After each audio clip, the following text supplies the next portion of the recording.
This is your mentor educator Aakash Tyagi. यार बहुत सारे लोग अभी एमबीबीएस अब्रॉड के लिए सर्च कर रहे हैं और तुम्हारा सर्च करना बनता भी है। तुम्हारे मार्क्स भी इतने नहीं आ रहे हैं कि तुम्हें नीट 2023 में इंडिया में कोई गवर्नमेंट कॉलेज मिल जाए, और इंडिया से प्राइवेट कॉलेज से एमबीबीएस करना बहुत ज्यादा एक्सपेंसिव हो जाता है। तुम्हें ऑन एन एवरेज 80 से 90 लाख खर्च करने पड़ते हैं, लेकिन फिर तुम्हें दिखती है एक उम्मीद की किरण, और वो ये है कि यार मैं अब्रॉड से एमबीबीएस क्यों ना कर लूं। और इसी उम्मीद की किरण को जाते हो तुम लोग नेट पे सर्च करने और तुम्हें दिखती है बहुत जबरदस्त फॉरेन यूनिवर्सिटीज। तुम आर्किटेक्चर देख के इतने मनमोहित हो जाते हो कि तुम्हें लगता है कि नहीं यार अब तो मुझे एमबीबीएस फॉरेन से ही करनी है, मुझे अब्रॉड से ही करनी है। जाते हो पेरेंट्स के पास कि मुझे एमबीबीएस कराओ फॉरेन से, अब्रॉड से, और उसके बाद तुम लोग जाते हो बहुत सारे एजेंट्स के पास, जहां पे तुम्हारे सामने बहुत सारी प्रॉब्लम्स क्रिएट हो सकती हैं अगर तुम पहले ये ना जान लो कि एमबीबीएस अब्रॉड करने के लिए क्या क्या एलिजिबिलिटी क्राइटेरिया है, क्या क्या एनएमसी की गाइडलाइंस है जो तुम्हें फॉलो करनी ही पड़ेंगी। अदरवाइज तुम्हारे पैसे और तुम्हारा समय दोनों बर्बाद हो सकता है।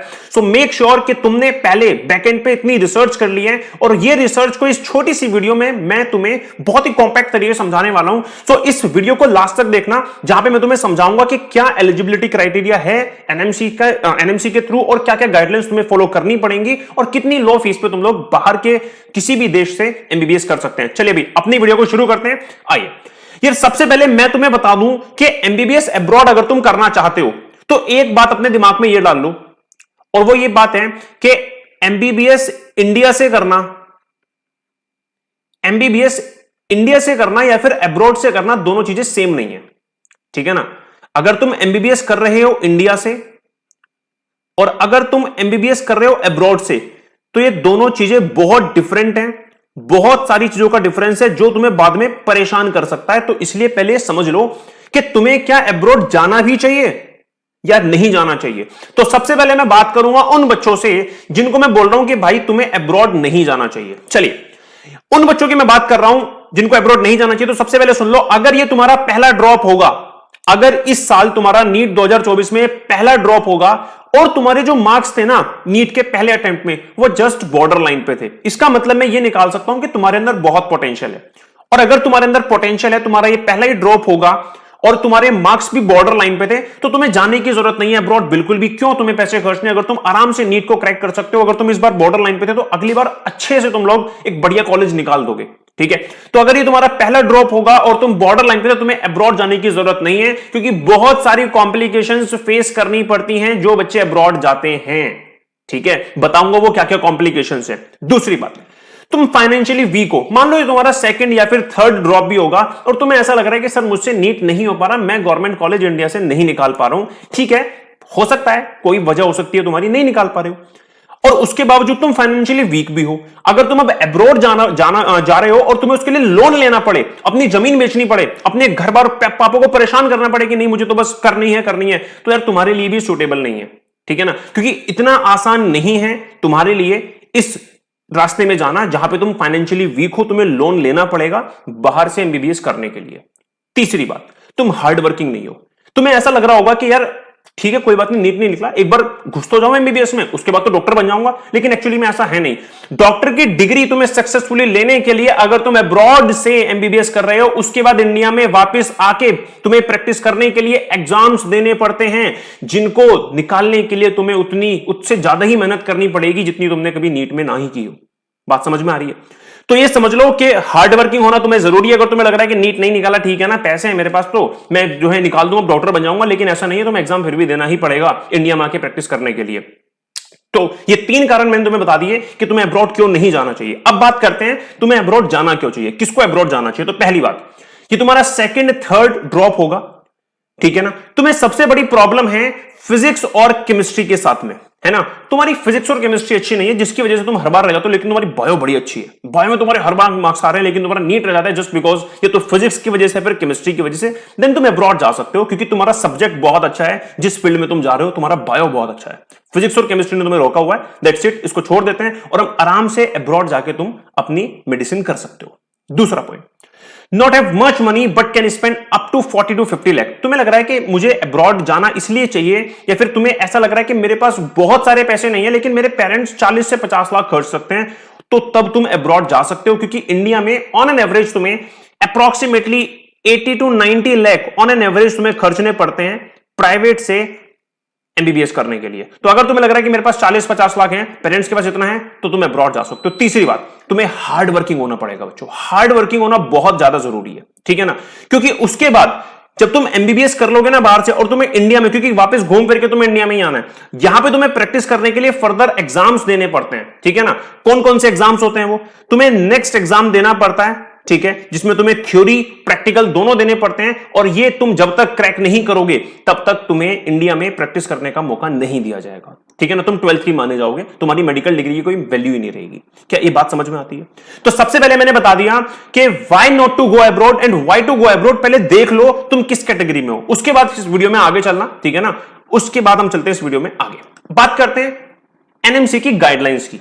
एनएमसी की गाइडलाइंस क्या कहती है कि आपको अब्रॉड जाना चाहिए कि नहीं जाना चाहिए। सबसे पहली बात, किसी भी बच्चे को अब्रॉड जाने के लिए नीट क्वालिफाई करना ही पड़ेगा, नीट क्वालिफाइड आपका होना चाहिए। अगर कोई एजेंट आपसे ये कह रहा है नीट क्वालिफाई नहीं हुआ, नहीं कोई बात नहीं, तुम्हें मेडिकल में मैं एडमिशन दिलवाऊंगा अब्रॉड, वापस तो आओगे ना, उसके बाद तुम्हारा सारा करा करा सब कुछ बेकार चला जाएगा। तो नीट तुम्हारा क्वालिफाइड होना ही चाहिए, पहली बात। दूसरी बात, pattern based on Indian curriculum. तुम जिस भी कॉलेज में जा रहे हो, फॉरेन यूनिवर्सिटी में जा रहे हो, उसका जो पैटर्न है वो इंडियन करिकुलम के बेसिस पे ही होना चाहिए। क्या इंडियन करिकुलम? 4.5 इयर्स तुम पढ़ते हो, 1 साल की तुम्हारी इंटर्नशिप होती है, इससे कम नहीं चलेगा। अगर तुम इससे कम करके आते हो देन तुम्हें इंडिया में प्रैक्टिस करने का मौका दिया ही नहीं जाएगा, तुम डॉक्टर इंडिया में कहलाओगे ही नहीं। बात समझ में आ रही है? अच्छा, मान लो तुम्हारा एग्जैक्ट इंडियन करिकुलम नहीं है किसी भी कंट्री का, इससे ज्यादा है, जैसे मान लो कहीं पे 6 इयर्स का है, 5+1, ज्यादा चल जाएगा लेकिन कम नहीं चलेगा, ध्यान रखना। इसलिए बहुत सारी यूनिवर्सिटी ऐसी जिनमें 6 साल होता है ना। यूरोप जो कंट्रीज होती हैं, फिर वेस्टर्न कंट्रीज होती है, उनमें 6 इयर्स का, 6 इयर्स का होता है, ठीक है ना। तो इनमें जा सकते हो, कोई दिक्कत नहीं, लेकिन 4.5+1 से कम का नहीं होना चाहिए कोई भी। तीसरी बात, have to qualify next 1 and next 2। अभी बताया था, जब तुम किसी भी फॉरेन यूनिवर्सिटी से अपनी एमबीबीएस कंप्लीट करके इंडिया में आते हो, उसके बाद तुम्हें नेक्स्ट 1 और नेक्स्ट 2 एग्जाम देना होता है, और इसमें भी एक शर्त है, इसके लिए तुम्हें with in 10 years of your MBBS admission ये तुम्हें क्रैक करना होता है। कहने का मतलब ये हुआ, मान के चलो कि तुमने अप्रोक्सीमेटली इंडियन पैटर्न के अकॉर्डिंग 4.5+1 यानी कि 5.5, फिर मान लेते तुमने अप्रोक्सीमेटली 6 साल में अपनी जो है एमबीबीएस की डिग्री ले ली किसी भी फॉरेन यूनिवर्सिटी से। उसके बाद अगले 6 साल के बाद, जब तक तुम्हारे 10 साल नहीं होते, अगले 3 से 4 साल में तुम्हें यहां पे इन दोनों एग्जाम को क्रैक करना ही पड़ेगा, जिसमें थ्योरी प्लस प्रैक्टिकल दोनों हैं। और जब ये तुम क्रैक कर लोगे तभी माना जाएगा कि हां तुम इंडिया में एलिजिबल हो अपनी प्रैक्टिस करने के लिए। चौथी बात, ये बड़ी जबरदस्त है, इंडिया एनएमसी क्या कहता है कि जहां से भी तुम फॉरेन यूनिवर्सिटी से अपनी मेडिकल कर रहे हो, अपना एमबीबीएस कर रहे हो, वहां से तुम्हारे पास एक मेडिकल रजिस्ट्रेशन नंबर जरूर होना चाहिए। और इंटरेस्टिंग बात यह है कि ये रजिस्ट्रेशन फॉरेन यूनिवर्सिटी कोई भी नहीं देती है एमबीबीएस क्रैक करने पे। उसके लिए तुम्हें फॉरेन यूनिवर्सिटीज में mostly almost 100% of the cases में आपको पीजी वहां से करना ही पड़ेगा, तभी जाके आपको मेडिकल रजिस्ट्रेशन नंबर मिलेगा। अब इंडिया में ये चाहिए ही चाहिए, ये बहुत सारी फॉरेन यूनिवर्सिटी नहीं देती। अब क्या होगा सर? इसके लिए तुम्हें वापस इंडिया में आने के बाद इस मेडिकल रजिस्ट्रेशन को लेने के लिए एक स्क्रीनिंग टेस्ट देना पड़ता है बच्चों, स्क्रीनिंग टेस्ट देना पड़ता है, ठीक है। उस स्क्रीनिंग टेस्ट में सबसे पहले तो यह देखा जाएगा कि जितनी भी ये सारी ऊपर लिखी हुई एनएमसी की गाइडलाइंस है, क्या आपकी ये फुलफिल है। अच्छा, स्क्रीनिंग टेस्ट में बैठने के लिए भी सबसे पहले आपको एनएमसी से लेना पड़ेगा एक एलिजिबिलिटी क्राइटेरिया का सर्टिफिकेट, आप एलिजिबल भी हो, ठीक है ना। तो स्क्रीनिंग इफेक्ट करने से पहले तुम्हें एनएमसी से लेना पड़ेगा एक एलिजिबिलिटी सर्टिफिकेट, वो मिलने के बाद ही तुम इस स्क्रीनिंग इफेक्ट में बैठ पाओगे, ठीक है ना। तो ये सारा प्रोसीजर तुम्हें फॉलो करना पड़ता है जब तुम इंडिया वापस आओगे, अगर तुम फॉरेन यूनिवर्सिटी से एमबीबीएस करते हो। तो इतना आसान नहीं है, मैं पहले ही बता रहा था, ठीक है ना। तो अगर तुम ये बात समझ गए हो, नीट क्वालिफाइड हो तभी जाओ, पैटर्न जो भी फॉरेन यूनिवर्सिटी का हो वो या तो इंडिया से सेम हो या फिर इंडिया से ज्यादा ही हो, तुम्हें क्वालिफाई करना ही पड़ेगा वापस आके नेक्स्ट 1 और नेक्स्ट 2 विद इन 10 इयर्स। उसके बाद तुम्हारे पास मेडिकल रजिस्ट्रेशन हो, जो कि होगा नहीं, तो तुम्हें यहां पे आके स्क्रीनिंग टेस्ट यहां पे देना पड़ेगा। हां, एक बात और सुन लो, अगर तुम ऐसी यूनिवर्सिटी में जाते हो जो कि बिलोंग करती हैं किन कंट्रीज से, Canada, New Zealand, Australia, UK, USA, तब तुम्हें स्क्रीनिंग इफेक्ट देना जरूरी नहीं होता। लेकिन उसके लिए तुम्हारे पास बहुत कम ऑप्शन है, क्योंकि वहां की मेडिकल तुम्हारे लिए इतनी एक्सपेंसिव हो जाएगी कि तुम ऑलरेडी उसको मतलब ऑलमोस्ट तुम कह दोगे कि अरे तो इंपॉसिबल है, ठीक है ना। तो उन कंट्रीज में बहुत ही कम लोग जाते हैं। इतनी बात सबको समझ में आ गई। अब इन सारी बातों को समझ के एनएमसी की गाइडलाइंस, उसके बाद जाना चाहिए कि नहीं जाना चाहिए, फाइनेंशियल जो भी एस्पेक्ट्स हैं उसके, उसके बाद सवाल यह आता है कि सर मैं कंट्रीज कैसे चूज करूं, हाउ टू चूज कंट्रीज।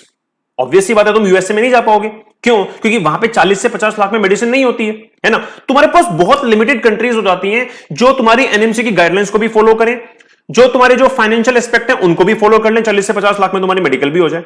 तो इस चीज को देखने के लिए तुम्हें जब चूज करनी है अपनी कंट्री, तो तुम्हें सबसे पहले देखना है एनएमसी गाइडलाइंस पूरी हो रही है।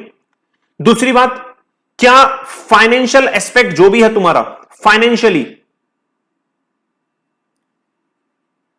फाइनेंशियली तुम उस यूनिवर्सिटी में जा भी सकते हो?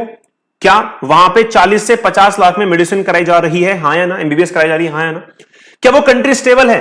ऐसा तो ना हो कि तुम्हारे जाते वहां पे वॉर शुरू हो जाए यूक्रेन की तरह और तुम कहीं के भी ना रहो। उसके बाद वहां का कल्चर कैसा है? क्या तुम वहां के लोगों से इजीली क्या तुम मिलजुल सकते हो? ठीक है ना। तो इन सब एस्पेक्ट्स को देखने के बाद तुम अपनी कंट्रीज को चूज करोगे, और जो इंडियंस की जो इस सिनेरियो पे बेस्ट डेस्टिनेशंस होती हैं उनके लिए बहुत सारे ऑप्शंस हैं, लेकिन सबसे बेस्ट ऑप्शन है इंडियन करिकुलम ये सब देख के Nepal, Bangladesh, Russia, Kazakhstan, Uzbekistan, Georgia, Serbia और भी बहुत यूरोपियन कंट्रीज। ठीक है। अच्छा, इन सब में नेपाल और बांग्लादेश में, नेपाल में बहुत तगड़ी फीस है तो जाने का कोई फायदा नहीं है, वही तुम्हारा एस्पेक्ट फेल हो गया फाइनेंशियल वाला। बांग्लादेश में कुछ कंडीशंस हैं, बहुत से लोग नहीं जा पाते, जैसे कि आपको यहां पे आपका केवल एक ही ड्रॉप होना चाहिए नीट का, बहुत सारे बच्चों का सेकंड और थर्ड ड्रॉप होता है। ठीक है। रशिया में तुम्हें वार सिनेरियो मिल सकते हैं, कभी भी वॉर हो सकते हैं, तो यहां पे थोड़ी प्रॉब्लम है। तुम्हारे पास ऑप्शन है उज्बेकिस्तान का, कजाकिस्तान का, जॉर्जिया का, सर्बिया का। तो इन सारी कंट्रीज में तुम जा सकते हो, लेकिन तब मेक श्योर कि जो मैंने तुम्हें बात बोली है तुम्हें समझ में आ गई हो कि तुम्हें अब्रॉड जाने की क्यों जरूरत है, क्यों नहीं है। क्योंकि आसान नहीं है वापस इंडिया में आके प्रैक्टिस करना, तुम्हें हार्ड वर्किंग होना जरूरी है। जब तुम अपनी एमबीबीएस कर रहे होगे तुम्हें पता होना चाहिए कि जाके मुझे नेक्स्ट 1 और नेक्स्ट 2 देना है, उसकी भी तैयारी करनी है, क्योंकि विद इन आफ्टर 3 इयर्स आपको वो नेक्स्ट 1 और नेक्स्ट 2 क्वालिफाई करना ही पड़ेगा, जिसमें आपको 6 अटेम्प्ट मिलते हैं केवल। ठीक है ना। इसमें कितने अटेम्प्ट मिलते हैं? आपको 6 अटेम्प्ट मिलते हैं, ये भी ध्यान रखना। ठीक है ना। इन 6 अटेम्प्ट्स में अगले 3 साल में आपको एग्जाम क्वालिफाई करना है, और तभी आप इंडिया में प्रैक्टिस कर सकते हो। उसके बाद आपको एक स्क्रीनिंग टेस्ट से भी गुजरना होता है अपने मेडिकल रजिस्ट्रेशन के लिए। तो बहुत सारी प्रॉब्लम्स क्रिएट हो सकती हैं अगर तुम्हें यह बात नहीं पता है और तुम बहुत ज्यादा मनमोहित होकर फॉरेन यूनिवर्सिटी से भाग जाते हो, कहां पे? अब्रॉड करने एमबीबीएस। अगर तुम्हें यह वीडियो एक्चुअली में समझ में आ गई है तो कमेंट सेक्शन में जाके मुझे बता देना। इसके अलावा तुम्हें जो भी और यहां पे इंफॉर्मेशन चाहिए कि सर रेस्पेक्टिव फॉरेन कंट्रीज के कॉलेजेस के बारे में भी बता दो। अगर मैं इस कंट्री में जाना चाहता हूं, मैं जॉर्जिया में जाना चाहता हूं तो कौन से कॉलेजेस अवेलेबल हैं, मैं सर्बिया में जाना चाहता हूं तो कौन से कॉलेजेस अवेलेबल हैं, मैं उनके ऊपर भी वीडियो बना दूंगा। Do let me know in the comment section. अगर वीडियो पसंद आई है तो चैनल को सब्सक्राइब कर दो, ऐसी बहुत सारी इंफॉर्मेटिव वीडियोस मैं तुम्हारे लिए लेके आता रहूंगा। और हां, वीडियो को लाइक जरूर कर देना। मिलते हैं अपनी अगली वीडियो में, तब तक के लिए बाय बाय गाइस।